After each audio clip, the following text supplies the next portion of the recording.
Je suis dans la joie quand on me dit « Allons célébrer le nom du Seigneur, car il a fait pour nous des grandes choses et nous sommes dans la joie. Notre secours vient du Seigneur lui-même qui a fait les cieux et la terre. L'Éternel est grand, sa grandeur est insondable. Ceux qui le connaissent se confient en lui. Nul n'est semblable à lui. C'est à lui que la crainte est due. Je bénirai l'Éternel en tout temps. Sa louange sera toujours dans ma bouche. Magnifiez avec moi l'Éternel. Exaltons ensemble son nom. Quand on regarde à lui, on resplendit de joie. Heureux ceux qui écoutent le Seigneur et qui gardent sa parole. Amen.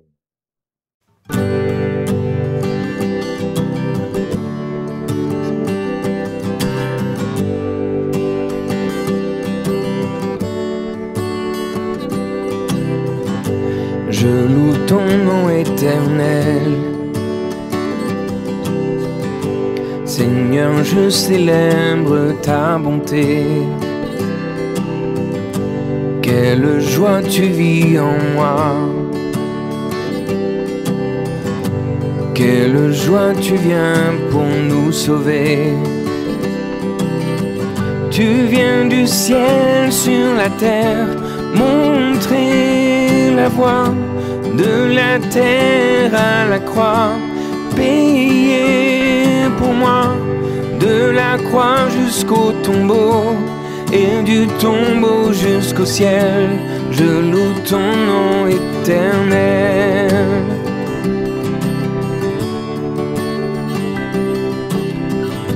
Je loue ton nom éternel. Seigneur, je célèbre ta bonté. Quelle joie tu vis en moi. Quelle joie tu viens pour nous sauver. Tu viens du ciel sur la terre, montrer la voie de la terre à la croix, payer pour moi, de la croix jusqu'au tombeau, et du tombeau jusqu'au ciel, je loue ton nom éternel. Tu viens du ciel sur la terre, montrer la voie de la terre à la croix, payer pour moi, de la croix jusqu'au tombeau, et du tombeau jusqu'au ciel, je loue ton nom éternel.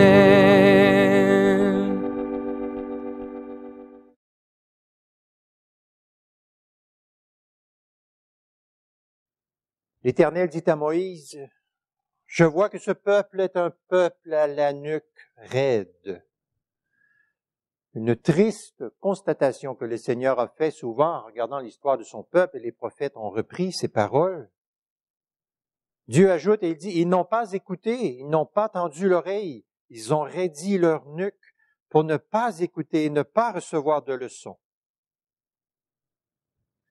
Dans le Nouveau Testament, c'est la même histoire. Étienne dit, en Acte 7, 51, « Hommes au cou raide, vous vous opposez toujours au Saint-Esprit. »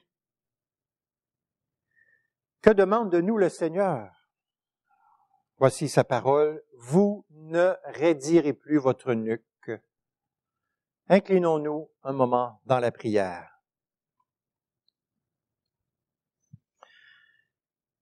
Éternel notre Dieu, nous sommes les personnes les plus bénies sur la terre parce que tu nous as fait entrer dans ta famille et dans ton peuple. Nous sommes tes enfants bien-aimés qui doivent avoir à ton égard la plus grande loyauté possible, une loyauté totale. Rien d'autre ne convient comme réponse à ton immense amour. Pourtant, nous devons confesser avec honte qu'il y a des domaines dans nos vies dans lesquels nous te résistons encore. Notre nuque est raide. Nous sommes réfractaires, opiniâtres. insoumis, têtus et rebelles. Il y a des domaines dans nos vies où nous refusons encore de t'obéir, de faire plier notre volonté à la tienne. Il ne devrait pas en être ainsi. Ta parole devrait toujours avoir le pas sur notre volonté. Et Seigneur, nous savons que par ta bonne loi, tu veux nous conduire dans de bonnes voies pour que nous soyons heureux, comme le répète ta parole. Mais souvent, nous résistons à ton autorité. Dans notre folie, nous pensons savoir mieux que toi ce qui nous convient. Nous le regrettons, Seigneur. Nous nous en affligeons. Nous l'avouons, nos cœurs sont durs, sont raides, ils ont encore besoin d'être travaillés et transformés par ta bonne main d'amour. Nous avons besoin que tu viennes par ton Saint-Esprit nous aider à mettre fin à la désobéissance et à la rébellion qui se trouve encore dans nos existences. Nous avons besoin que tu nous aides pour que nous cessions de céder à nos mauvais penchants. Nous te rendons grâce ce matin pour ton Fils, notre Sauveur Jésus-Christ, qui lui n'a jamais eu la nuque raide et qui a toujours accompli à la perfection ce que tu demandes. Nous te rendons grâce parce que par la foi, nous avons part à la perfection qui est en Jésus. Aide-nous, Seigneur, par la puissance de ton Saint-Esprit, à devenir ce que nous sommes en Jésus-Christ, ton Fils. Amen. Écoutez bien ce que dit le Seigneur.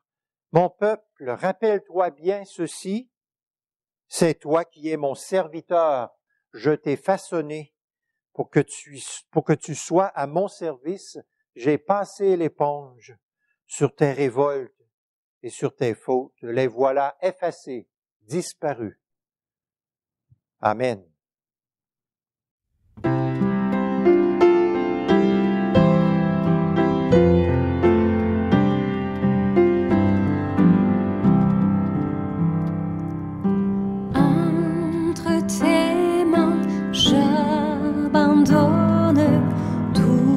Ce que j'appelle mien, oh, ne permet à personne, Seigneur, d'en reprendre rien.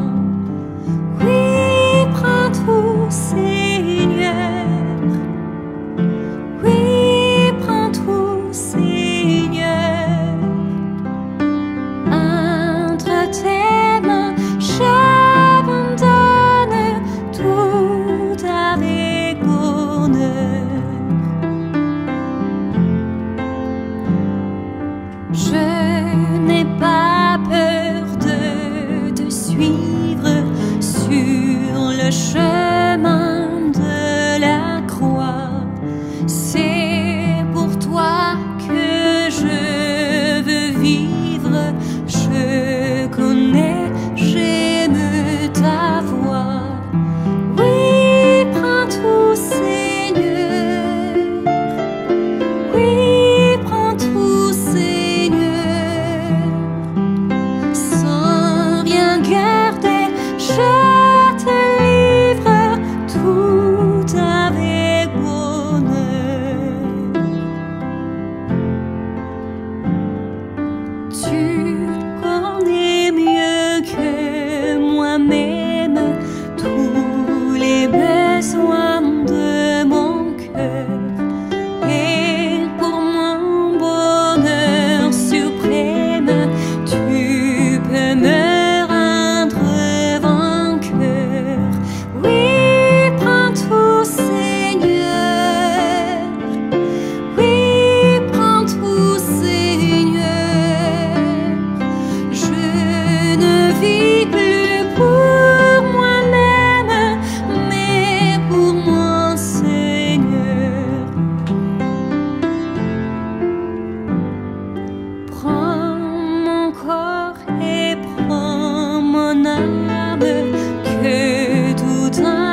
Avant d'écouter la parole de Dieu, prions un moment.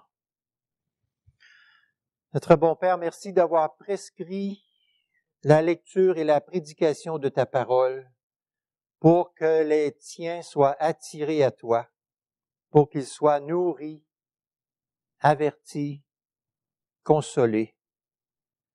Que ta Sainte Écriture ait aujourd'hui sur chacun de nous un effet bienfaisant et puissant. Qu'elle nous libère, qu'elle nous délivre, qu'elle nous affranchisse, qu'elle nous guérisse, qu'elle nous sanctifie. Au nom de Jésus, nous le prions. Amen.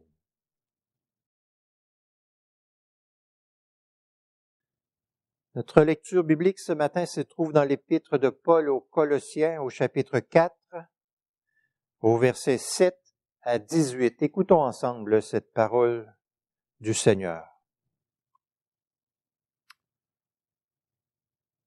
En ce qui me concerne, Tychique, le frère bien-aimé, fidèle serviteur du Seigneur, mon compagnon dans le service du Seigneur, vous mettra au courant de tout. Je vous l'envoie tout exprès pour que vous connaissiez notre situation et pour qu'il console vos cœurs.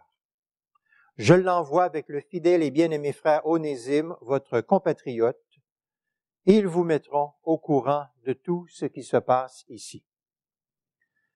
Aristarque, mon compagnon de captivité, vous salue, ainsi que Marc, le cousin de Barnabas, au sujet duquel vous avez reçu des instructions.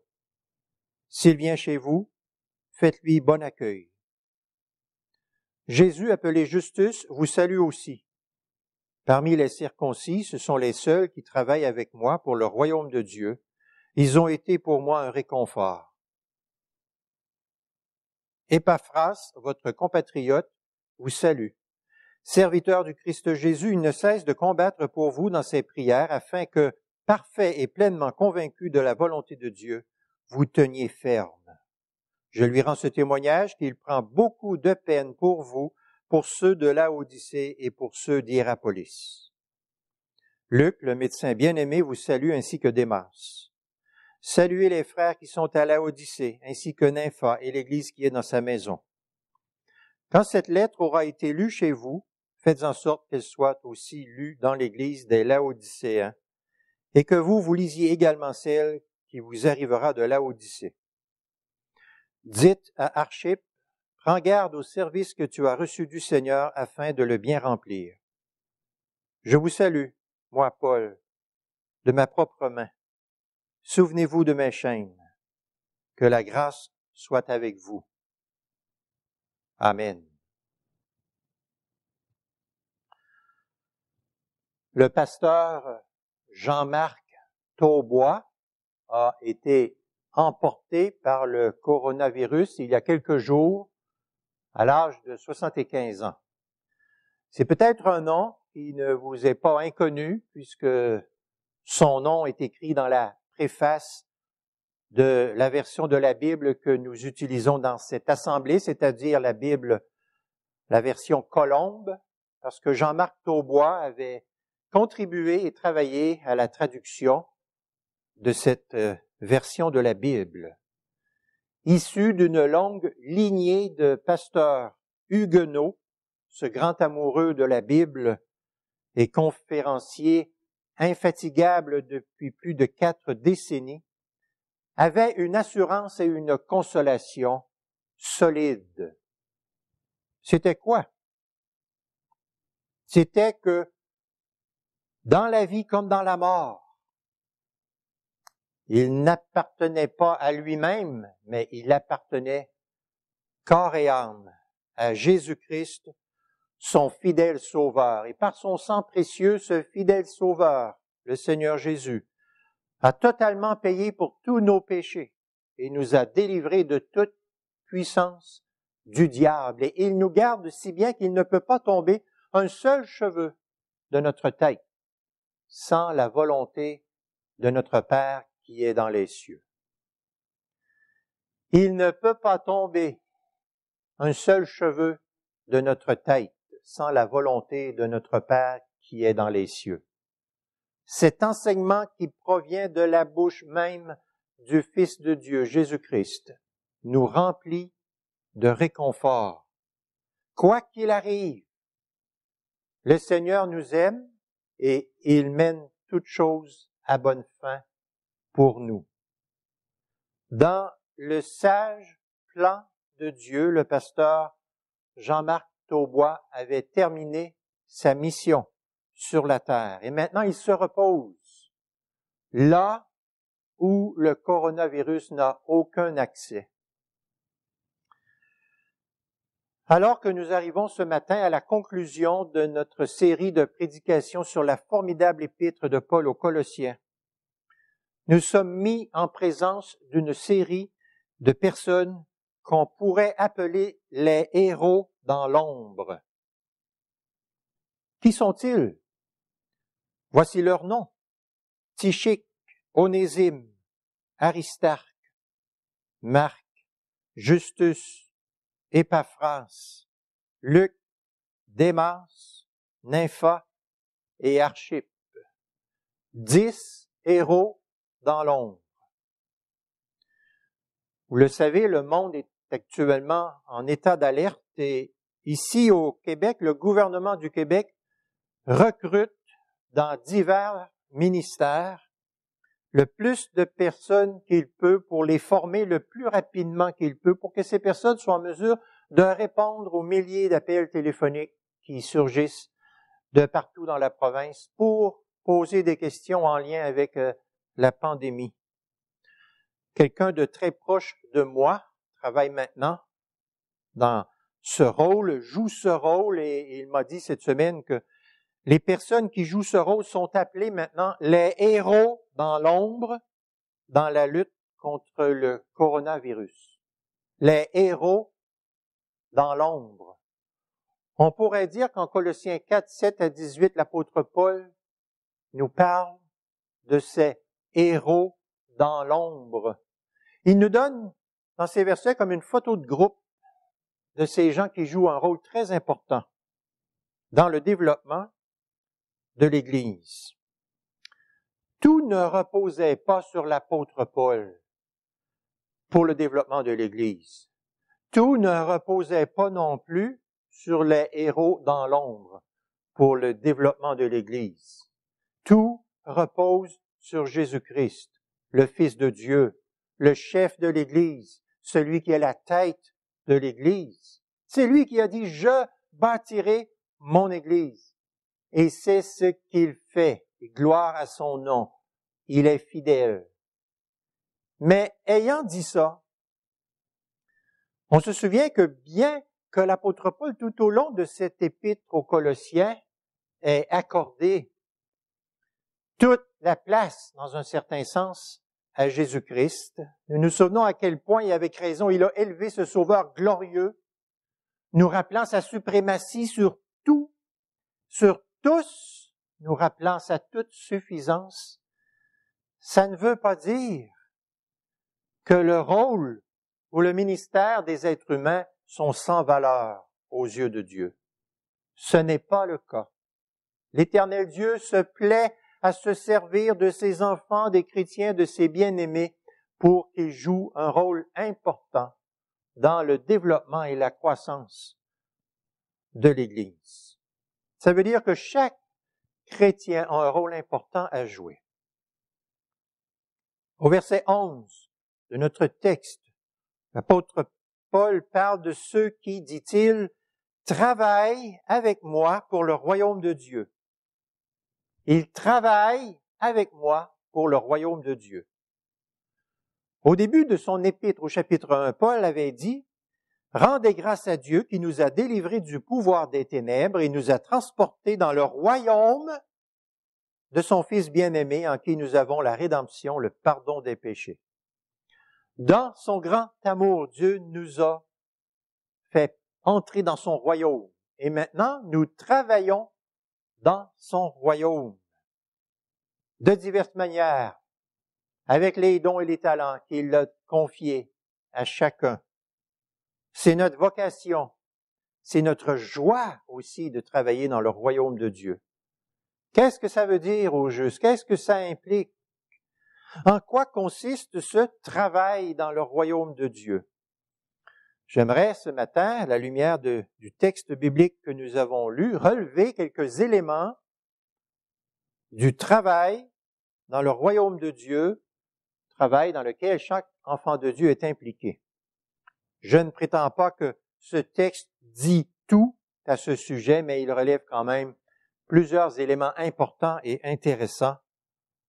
Alors regardons ensemble quelques points. Premier élément de notre travail dans le royaume de Dieu, nous sommes au service du Seigneur. Nous sommes au service du Seigneur. Nous sommes les serviteurs et les servantes de Dieu. Au verset 7, Tychik est appelé serviteur du Seigneur. Au verset 12, Épaphras est appelé serviteur du Christ Jésus. Au verset 17, il est dit qu'Archippe a reçu de Dieu un appel à servir Dieu. Et nous n'oublions pas au chapitre 3, au verset 24, Paul avait dit « Servez Christ le Seigneur ». Nous sommes au service du Seigneur. Quelle forme peut prendre ce service? Toutes sortes de formes, évidemment. Par exemple, pour Nympha, dont nous parle le verset 15, c'était d'offrir sa maison pour les réunions de l'Église. Avant le milieu du 3e siècle, presque toutes les réunions des chrétiens se faisaient dans des maisons. Il n'y avait pas de lieu de culte ou de temple comme aujourd'hui. Nympha est connue dans la Bible pour avoir fait de sa demeure une maison de Dieu en quelque sorte. C'est une belle part qui lui est réservée dans l'histoire biblique. Mais le service chrétien peut prendre toutes sortes d'autres formes, évidemment. Je pense par exemple à cette mère de famille qui avait placé un écriteau devant son évier de cuisine sur lequel on pouvait lire « Un service divin aura lieu ici 3 fois par jour ». Autrement dit, pour elle, dans sa façon de voir tout ce qu'elle faisait, eh bien, laver la vaisselle utilisée par sa famille était un service divin. Une belle attitude de toujours considérer ce que nous faisons comme étant au service du Seigneur. Nous sommes au service de Dieu, à la suite de Jésus-Christ lui-même, que la Bible nous présente comme le serviteur parfait. Jésus qui est venu et qui a dit qu'il était venu pour servir et donner sa vie en rançon pour beaucoup. Deuxième élément de notre travail dans le royaume de Dieu, nous sommes appelés à être fidèles dans le service de Dieu. Fidèles. Le verset 7 nous dit que Tychik était un fidèle serviteur du Seigneur. Un peu plus tôt dans cette série de sermons, je vous avais dit que Tychik, c'était comme le facteur. C'est lui qui amenait la lettre écrite par Paul, qui est en prison à Rome. Tychik amenait cette lettre aux chrétiens de Colosse. Et on avait vu que c'était très important que cette lettre se rende à destination. Qu'est-ce que ça vaut d'écrire une lettre, une épître, s'il n'y a pas personne pour l'apporter? Et si, imaginez, Tychik avait été infidèle, s'il avait été négligent, s'il avait perdu la lettre, quel appauvrissement épouvantable pour le peuple de Dieu dans les siècles qui ont suivi. Mais Tychik a été fidèle, il a accompli fidèlement la mission qu'il avait reçue du Seigneur. Au verset 9, Paul mentionne le fidèle frère Onésime.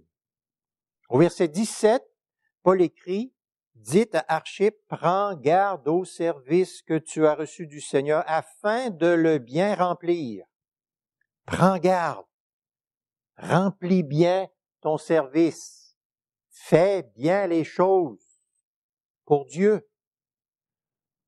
Paul écrit à Timothée, remplis bien ton service en 2 Timothée 4:5. Le sens, c'est remplis ton service aussi parfaitement que tu le peux. Et c'est à ça que nous sommes appelés nous aussi, en réponse de gratitude à l'amour de Dieu pour nous. Nous voulons bien servir le Seigneur, le servir fidèlement, avec la plus grande fidélité qui soit, dans tous les moindres petits détails. Le roi Ézéchias a dit un jour au peuple, « Cessez d'être négligents, car vous avez été choisis par l'Éternel pour être à son service. » Alors nous désirons être fidèles dans le service du Seigneur à la suite du Christ Jésus, que la Bible appelle le fidèle par excellence. C'est l'un de ses noms, le fidèle. Troisième élément de notre travail dans le royaume de Dieu. Nous sommes des compagnons dans le service du Seigneur. Des compagnons. Au verset 7, l'apôtre Paul dit que Tychik est mon compagnon dans le service du Seigneur. Au verset 10, il parle d'Aristarque en l'appelant mon compagnon de captivité. Un compagnon est quelqu'un qui est à nos côtés, qui nous accompagne, qui veille sur nous, qui nous relève si nous tombons, qui nous secourt. Le livre de l'Ecclésiaste dit « Deux valent mieux qu'un, car s'il tombe, l'un relève son compagnon. Mais malheur à celui qui est seul et qui tombe sans avoir un second pour le relever. » Imaginez que le Canada décide un jour d'entrer en guerre contre un autre pays et le premier ministre dit « Pour cette guerre, nous allons envoyer un soldat. » Vous diriez avec raison, ça n'a aucun sens. C'est ridicule. Un seul soldat ne peut pas aller en guerre, un seul soldat ne peut pas gagner la guerre, même si c'était le meilleur soldat au monde, même s'il avait les meilleurs équipements au monde. Ça ne fonctionne pas. Il va perdre la guerre. On ne va pas à la guerre avec un soldat. Ou imaginez si notre premier ministre nous disait, en ce qui concerne le coronavirus, nous allons nommer un médecin pour tous les malades. On dirait, mais ça n'a aucun bon sens. On a besoin de plusieurs médecins. Eh bien, dans sa sagesse et dans son amour, le Seigneur, notre Dieu, désire et veut que nous soyons nombreux, des compagnons et des compagnes qui œuvrent dans son royaume. Et que c'est précieux. Nous pouvons nous soutenir les uns les autres, nous encourager les uns les autres, nous relever les uns les autres. Que c'est précieux. Nous jouons ce rôle d'être des compagnons à la suite de Jésus-Christ, notre grand compagnon par excellence, qui veille sur nous, qui est toujours prêt à nous entendre, à nous comprendre, à nous défendre. Quatrième élément de notre travail dans le royaume de Dieu, nous faisons tout pour favoriser la bonne communication entre nous. Verset 7. Tychik vous mettra au courant de tout. Verset 8. Je vous l'envoie tout exprès pour que vous connaissiez notre situation. Verset 9. Je l'envoie avec Onésime. Ils vous mettront au courant de tout ce qui se passe ici. Verset 16. Quand cette lettre aura été lue chez vous, faites en sorte qu'elle soit aussi lue dans l'église des Laodicéens et que vous lisiez également celle qui vous arrivera de Laodicée. Qu'est-ce que c'est tout ça? C'est le contraire de l'individualisme, le chacun pour soi, qui fait qu'on se fout des autres. C'est le désir qu'avaient les apôtres, les chrétiens, par ces lettres, par ces épîtres, par ces échanges, de tout faire pour favoriser la communication entre les membres du peuple de Dieu, pour que la communion et le service du Seigneur soient favorisés. Tychik est appelé le frère bien-aimé au verset 7. Onésime est appelé le bien-aimé frère au verset 9. Luc est appelé le médecin bien-aimé au verset 14. Qu'est-ce que ça fait des bien-aimés? Des bien-aimés, ça se bien-aime, ça s'aime bien. Ça fait tout ce qu'ils peuvent pour favoriser la meilleure communication possible dans le peuple de Dieu, pour qu'il y ait la meilleure communion possible au service de Dieu. Nous marchons dans cette direction à la suite de notre merveilleux Sauveur, le Christ Jésus, grand communicateur par excellence, qui est appelé dans la Bible la parole. 5e élément de notre travail dans le royaume de Dieu, nous consolons et réconfortons les cœurs les uns des autres. Consolons et réconfortons. Au verset 8, Paul dit, « Je vous envoie Tychik pour qu'il console vos cœurs. » Au verset 11, il dit, « qu'Aristarque, Marc et Justus ont été pour moi un réconfort. » Consolation et réconfort. Qui n'a pas besoin de ça? Nous en avons tous besoin. Et par moments, nous en avons besoin plus que dans d'autres moments. Et le temps que nous vivons aujourd'hui, nous en avons vraiment besoin de réconfort et de consolation. Je vous envoie Tychik pour qu'il console vos cœurs. Aristarque, Marc et Justus ont été pour moi un réconfort. Voyez-vous, les héros dans l'ombre, à l'œuvre, que c'est beau. La pandémie a fait au moins 20 000 morts jusqu'à maintenant. Au moment où je me trouve aujourd'hui, mais ça varie d'heure en heure, on le sait. Hein? Chaque jour et plusieurs fois par jour, les mauvaises nouvelles s'accumulent partout, ça n'arrête pas. Les gens sont bouleversés, les restrictions tombent en cascade, notre quotidien est chamboulé. Les effets étouffants du confinement commencent à peser très lourd pour plusieurs. On dit que le système de santé est à bout de souffle. Certains disent au bord du gouffre. Alors, c'est très facile dans un tel contexte de perdre courage. Très facile de craindre. Et c'est pourquoi nous avons tellement besoin du réconfort et de la consolation que nous pouvons nous donner les uns aux autres. Qui pourrions-nous, dès aujourd'hui, consoler, réconforter? Faisons-le. Faisons-le à la suite du Seigneur Jésus-Christ, notre Sauveur merveilleux et fidèle, qui est notre grand consolateur par excellence, et qui a dit que votre cœur ne se trouble pas et qu'il ne se décourage pas. Croyez en moi. 6e élément de notre travail dans le royaume de Dieu, nous nous faisons bon accueil les uns aux autres. Bon accueil. Paul écrit au verset 10, « Si Marc, le cousin de Barnabas, vient chez vous, faites-lui bon accueil. » Et puis il y a tous ces versets, verset 11, « Justus vous salue », verset 12, « Épaphras vous salue », verset 14, « Luc, le médecin bien-aimé, vous salue, ainsi que Démas », verset 15, « Saluez les frères qui sont à Laodicée, ainsi que Nympha et l'Église qui est dans sa maison », verset 18, « Je vous salue, moi, Paul, de ma propre main. » Nous voyons ici le désir profond de se saluer mutuellement, de s'accueillir chrétiennement. Écoutez bien Romains 15, 7. « Faites-vous mutuellement bon accueil comme Christ vous a accueillis pour la gloire de Dieu. » Se faire mutuellement bon accueil comme le Christ nous a accueillis pour la gloire de Dieu. C'est important. Dans un moment comme celui que nous vivons, où nous ne pouvons pas avoir cette proximité physique les uns avec les autres, comme c'était notre habitude, évidemment, nous souffrons de ça. Vraiment, c'est quelque chose qui nous manque. Il n'est pas bon que l'homme soit seul, a dit Dieu, et c'est vrai, nous avons besoin les uns des autres.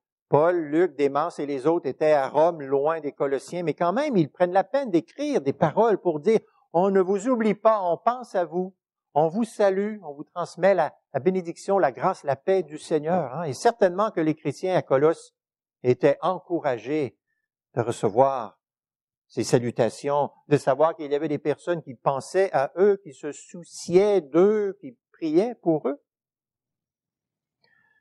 Qui le Seigneur nous demande-t-il d'accueillir ces temps-ci ou de saluer? Qui pourrait être puissamment encouragé aujourd'hui même si nous prenions la peine de lui transmettre nos salutations? À la suite du Christ Jésus, qui nous a accueillis, alors que nous étions si repoussants avec nos péchés, à la suite du Christ Jésus qui nous a accueillis, accueillons-nous, saluons-nous mutuellement les uns les autres. Septième élément, dernier élément souligné ici que je relève dans notre travail pour le royaume de Dieu, nous combattons les uns les autres dans la prière. Nous combattons les uns pour les autres dans la prière. Je relis les versets 12 et 13 qui sont très importants et magnifiques. Épaphras, votre compatriote, vous salue. Serviteur du Christ Jésus, il ne cesse de combattre pour vous dans ses prières, afin que, parfait et pleinement convaincu de la volonté de Dieu, vous teniez ferme. Je lui rends ce témoignage qu'il prend beaucoup de peine pour vous, pour ceux de Laodicée et pour ceux d'Hiérapolis. Quel magnifique épitaphe pour résumer la vie d'un serviteur de Dieu. Épaphras fait exactement ce que l'apôtre Paul avait dit à tous de faire au verset 2 du chapitre 4, persévérer dans la prière. Épaphras ne cesse de prier, il persévère dans la prière. La prière n'est pas de l'inaction, mais c'est un combat. Épaphras est un combattant dans la prière, un guerrier dans la prière et dans toute l'histoire du peuple de Dieu. L'Église a tellement besoin d'intercesseurs de cette trempe. Le mot « combattre » ici est la traduction du mot grec « agonizoménos », d'où vient notre mot français « agoniser ». Autrement dit, la prière est quelque chose pour Épaphras et pour le peuple de Dieu, quelque chose de très sérieux. Est-ce qu'elle l'est pour nous, la prière? Il y a des fidèles dans les églises qui, en combattant dans la prière, remportent des victoires dont vous n'avez même pas idée. Épaphras ne considérait pas la prière comme un petit appendice de sa vie, mais il la voyait comme un service essentiel à la vie de l'Église. Un service essentiel. Nous avons beaucoup entendu parler de cette expression cette semaine. Service essentiel. On appelle les services essentiels ce qui est nécessaire à la santé et à la sécurité du public. Eh bien, sachez que la prière est un service essentiel à la santé et à la sécurité de l'Église. Un service essentiel. Donc, mettons-la en priorité dans nos vies. Tournons-nous vers les promesses de Dieu. Plaidons les promesses de Dieu. Prions les promesses de Dieu. Pour faire ça, nous avons besoin d'être au courant au moins un peu des besoins de nos frères et de nos sœurs pour que nous puissions les apporter avec foi au trône de la grâce. Et c'est pourquoi l'apôtre Paul, au verset 18, dit « Souvenez-vous de mes chaînes ». Il évoque son besoin des prières ardentes du peuple de Dieu dans sa situation. L'Épître aux Hébreux nous dit « Souvenez-vous des prisonniers comme si vous étiez en prison avec eux. » Épaphras, qu'est-ce qu'il demandait dans ses prières? On ne sait pas trop, il devait demander beaucoup de choses, mais il y a un petit élément ici qui est mentionné dans notre verset 12. Il ne cesse de combattre pour vous dans ses prières afin que, parfait et pleinement convaincu de la volonté de Dieu, vous teniez ferme. Cette prière d'Épaphras pour les Colossiens devrait être la prière que nous avons nous-mêmes à l'égard de nos frères et de nos sœurs. C'est une magnifique prière ici. Seigneur, fais que, parfait et pleinement convaincu de ta volonté, nous tenions ferme. Quelle belle prière! Je pense difficilement à des meilleures prières que quelqu'un pourrait faire pour moi. Nous disons parfois que ta volonté soit faite. Mais nous le disons des fois en soupirant, un peu de reculons, comme si la volonté de Dieu, c'était quelque chose de désagréable, d'épouvantable, d'insupportable. Mais la volonté de Dieu, elle est bonne, elle est parfaite. Et le Fils de Dieu, il disait, c'est ma nourriture de faire la volonté de mon Père. C'était son bonheur le plus grand, et ça devrait être aussi notre bonheur à nous, de connaître et de faire la volonté de Dieu. En vérité, lorsque notre volonté se glisse dans la volonté de Dieu, c'est la vie et c'est la paix. De nos jours, on parle beaucoup de personnes qu'on appelle des influenceurs. Ce mot, influenceur, n'existait pas dans les dictionnaires en 2010. C'est un mot qui a surgi du développement de l'Internet. Un influenceur est une personne qui, par son statut, sa position ou son exposition médiatique, est capable d'influencer les habitudes de beaucoup de personnes. Les influenceurs travaillent majoritairement sur les réseaux sociaux en influençant de cette façon de nombreux abonnés. Dans l'Église, une des meilleures manières d'être un influenceur, c'est de prier le Dieu vivant pour qu'il agisse puissamment dans la vie des autres. Une des meilleures manières, pas la seule, mais une des meilleures manières d'être un influenceur dans la vie des autres, c'est d'intercéder, c'est de prier, c'est de combattre dans la prière pour que Dieu agisse et œuvre puissamment dans la vie des autres.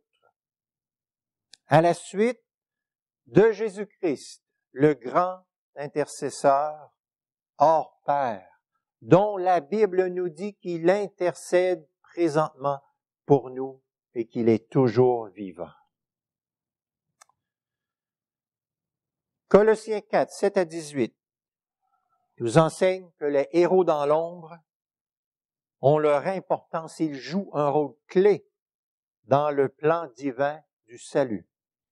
L'apôtre Paul n'aurait pas pu faire grand-chose sans ses précieux collaborateurs. Sachons que le témoignage fidèle de ces héros dans l'ombre ne passe pas inaperçu aux yeux de Dieu. Voici une parole pour les héros dans l'ombre qui entendent ce message. Il est écrit dans l'Épître aux Hébreux, au chapitre 6, au verset 10. « Dieu n'est pas injuste pour oublier votre action, ni l'action que vous avez montrée pour son nom, par les services que vous avez rendus et que vous rendez encore aux saints. » Alors ce matin, nous avons fait un survol à l'aide de ce texte qui était devant nous, de divers éléments de notre travail dans le royaume de Dieu. Nous avons vu que nous sommes au service du Seigneur, que nous sommes appelés à être fidèles dans ce service. Nous avons vu que nous sommes des compagnons au service de Dieu. Nous faisons tout pour favoriser la bonne communication entre nous. Nous consolons et réconfortons les cœurs les uns des autres. Nous nous faisons bon accueil et nous combattons dans la prière les uns pour les autres. Dans son grand amour incompréhensible et insondable, Dieu nous a arrachés au pouvoir des ténèbres et nous a transportés dans le royaume de son amour. Nous ne travaillons plus pour notre petit royaume imaginaire égoïste. C'est fini. Nous travaillons dans le royaume de Dieu, en reconnaissance pour l'amour de Dieu pour nous. Entourés de tout le beau monde dont Paul ici vient de faire la liste dans ces versets, nous servons le roi des rois, au siècle des siècles, ce roi qui a un royaume qui est inébranlable, et ce grand roi, le Seigneur Jésus, qui a dit « Je reviendrai et je vous prendrai avec moi pour que vous soyez là où je suis, vous aussi. » Et l'Église répond « Viens, Seigneur Jésus, viens. » Amen.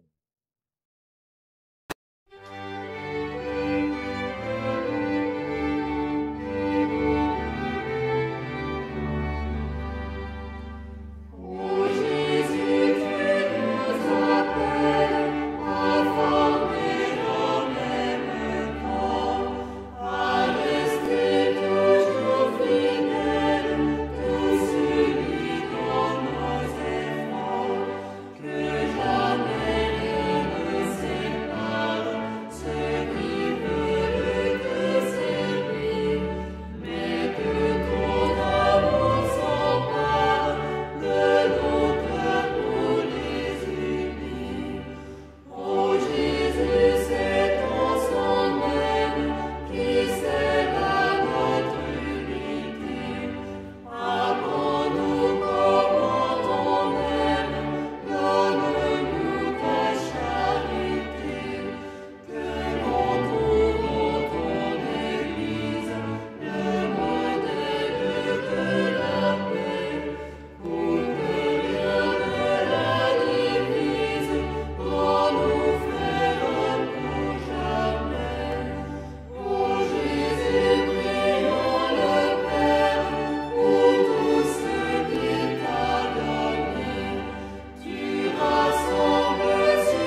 vous invite à la prière.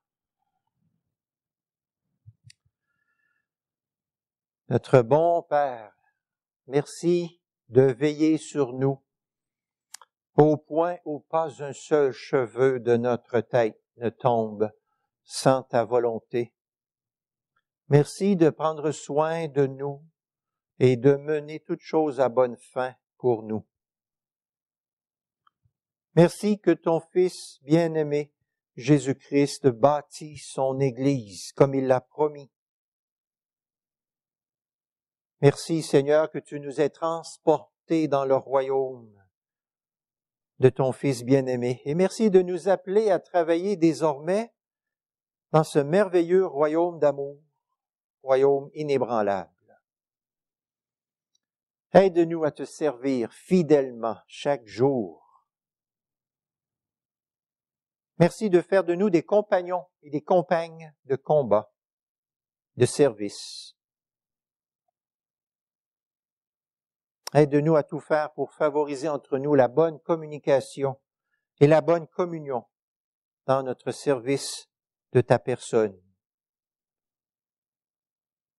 Aide-nous à nous consoler et à nous réconforter mutuellement les uns les autres, particulièrement dans ces jours qui sont difficiles et inquiétants.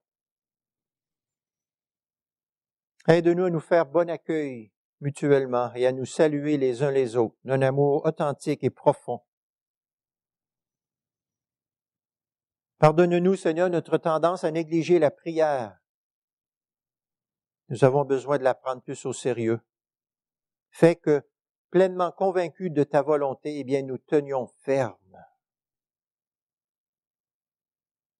Merci parce que tu n'oublies pas l'amour que les héros dans l'ombre manifestent et tu vas les récompenser un jour. Nous te prions, Seigneur, d'avoir pitié de notre pauvre humanité qui s'en va à la dérive. Nous te prions de faire grâce, d'envoyer ta miséricorde. Nous sommes témoins du refus généralisé des hommes de plier le genou devant toi et de te demander pardon.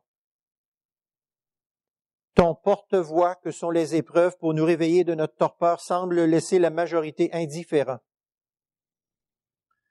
Te prions, Seigneur, de faire en sorte que ce monde cesse de rejeter ton Fils unique bien-aimé Jésus-Christ. Nous te prions que le monde cesse de se confier dans les hommes.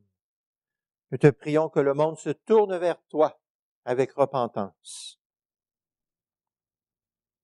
Nous te prions que ton évangile renverse les obstacles et triomphe de l'ennemi qui aveugle les gens pour qu'ils ne voient pas resplendir ta gloire. Nous prions avec le psalmiste, « Ô Éternel notre Dieu, délivre ton peuple de toutes ses détresses. » Au nom de Jésus-Christ, nous prions. Amen.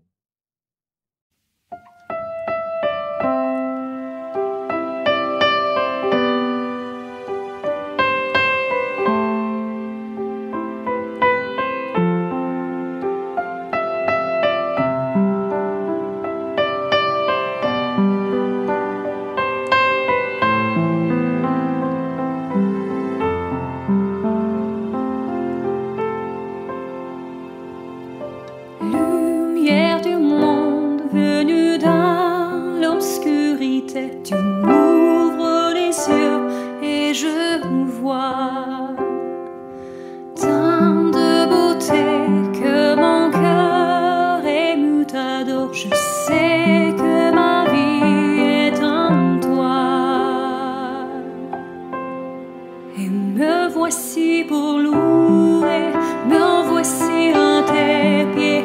Me voici pour dire tu es mon Dieu. Tout en toi est beauté, tout en toi est grandeur, tout en toi est merveilleux pour moi.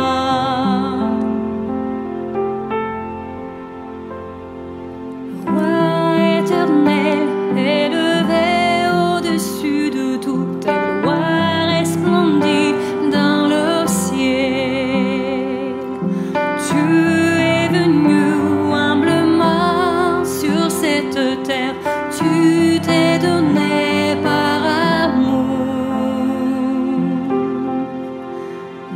voici pour louer, me voici à tes pieds, me voici pour dire tu es mon Dieu. Car tout en toi est beauté, tout en toi est grandeur, tout en toi est merveilleux pour moi.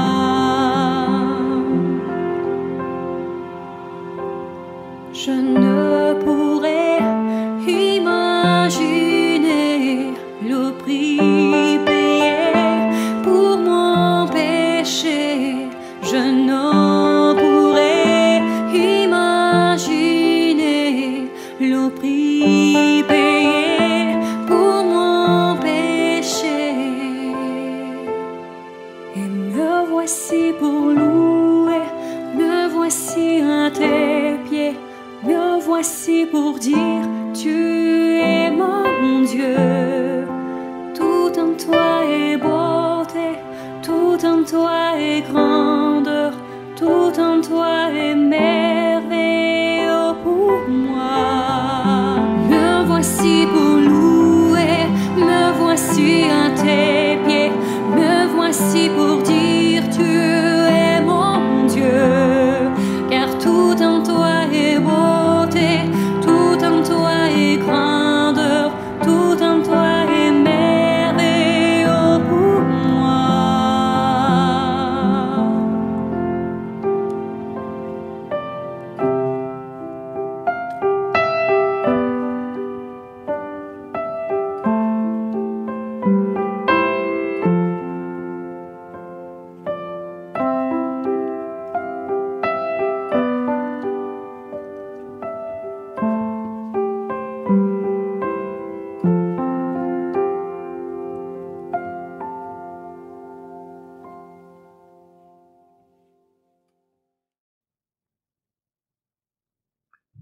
Que le Dieu de l'espérance vous remplisse de toute joie et de toute paix, pour que vous abondiez en espérance par la puissance du Saint-Esprit. Amen.